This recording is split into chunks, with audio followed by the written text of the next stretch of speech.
Os dados que o Banco Central vem trazendo, que o próprio Tesouro Nacional vem trazendo, não dissipam as dúvidas de analistas e do mercado financeiro, mas dos agentes econômicos em geral, sobre o equilíbrio das contas públicas. Esse foi o tema da economia do ano, né? Do ponto de vista do resultado econômico, uma das coisas que chama a atenção é a quantidade de gastos que o governo conseguiu deixar de fora dos cálculos para determinar o cumprimento ou não da meta fiscal. A gente vai falar desses números de novembro, quase fechando o ano. A gente recebe agora o Gustavo Cruz, que é estrategista-chefe da RB Investimentos. Gustavo, muito obrigada, meu caro, de aceitar nosso convite. Bem-vindo ao Hora H. Eu agradeço aqui. Muito boa noite para você e toda a equipe. Gustavo, sua leitura sobre esse resultado de novembro. Ontem nós ouvimos o secretário do Tesouro, Rogério Ceron, dizendo que mesmo com esse resultado, o governo vai cumprir a meta, com uma certa folga lá, lembrando daquela banda de acomodação. Mas, considerando o que ficou de fora, qual é a situação real das contas hoje no Brasil? Thaís, eu entendo que hoje em dia a exceção virou regra. A gente tem muita conta oculta aqui no Brasil da meta fiscal. O governo colocou as próprias metas com intervalo de tolerância, ele coloca no arcabouço fiscal, mas a verdade é que, mesmo ele tendo colocado essas metas, ele não vem cumprindo nem o limite inferior.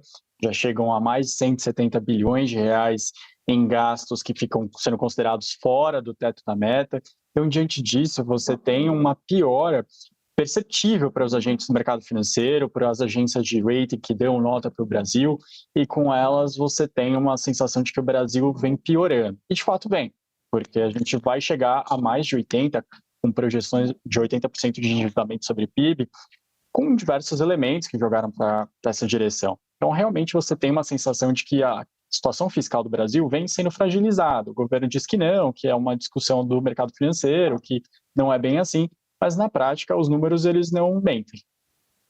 Gustavo, outra coisa que chamou a atenção foi o resultado das estatais. Aliás, o gráfico do resultado das estatais ele é espantoso, porque a partir de 2023 os déficits vão se acumulando, os prejuízos vão se acumulando e já passam de 6 bilhões de reais agora em 2025. E nada indica que isso vai se reverter.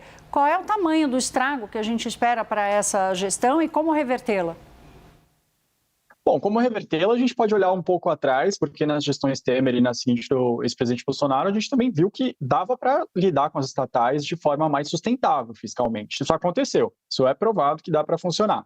Então, na verdade, o que a gente vê é que desde que o terceiro mandato começou do presidente Lula, existe uma diretriz de que vamos novamente contratar, fazer mais editais, fazer mais concursos, inchar um pouco mais a máquina pública.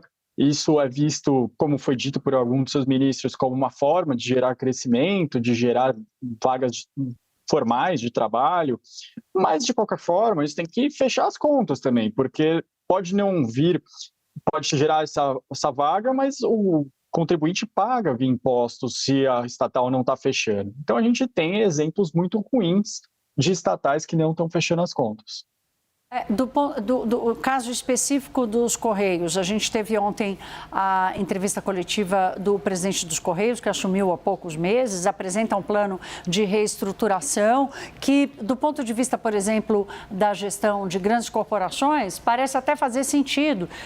A dúvida é saber o quanto ele é factível e o quanto ele pode realmente tirar o Correios dessa situação. Lembrando que o Correios conseguiu um empréstimo de 12 bilhões de reais e o próprio presidente da estatal disse que ainda faltam 8. O que a gente pode esperar? Qual a leitura que você faz desse plano de reestruturação?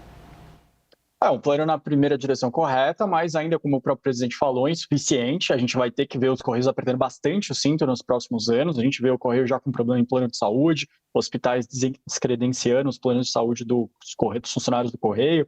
A gente vê o Correio aumentando bastante ações na justiça de ex-funcionários contra a empresa. Então, diante disso, é um problema do Brasil. Passa a ser um problema para os contribuintes, quem paga imposto aqui no Brasil, ter que resolver nos próximos anos. E o governo vai ter que lidar com mais essa dor de cabeça adiante. A gente sabe que em outras esferas, em outras magnitudes, tem problemas em outras estatais também, mas claro que pelo tamanho dos Correios, a gente vai ter que discutir isso de forma um pouco mais madura e muitas vezes, talvez, absorvendo isso em outras partes do governo, cortando recursos que iriam para orçamento de outras pastas, para lidar com o rombo dos Correios, que, mais uma vez, infelizmente, a gente tem que dar o exemplo, que ele vinha sendo superavitário nos governos passados e passa a ser deficitário nesse governo de agora.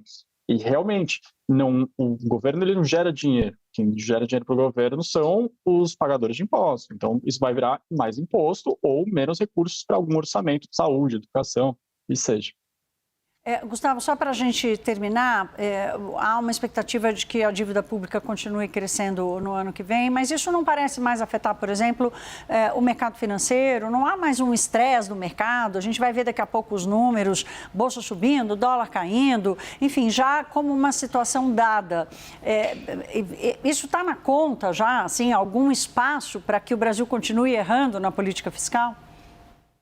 Bom, Thaís, acho que são dois elementos. Acho que o primeiro elemento é o mercado financeiro falhou realmente em cobrar uma atuação do governo, da presidência, porque há 12 meses atrás a gente viu o governo prometendo 60 bi em corte de gastos entre 2025 e 2026. Prometeu reforma da Previdência dos militares, lei de supersalários, corte em benefícios sociais e nada disso veio.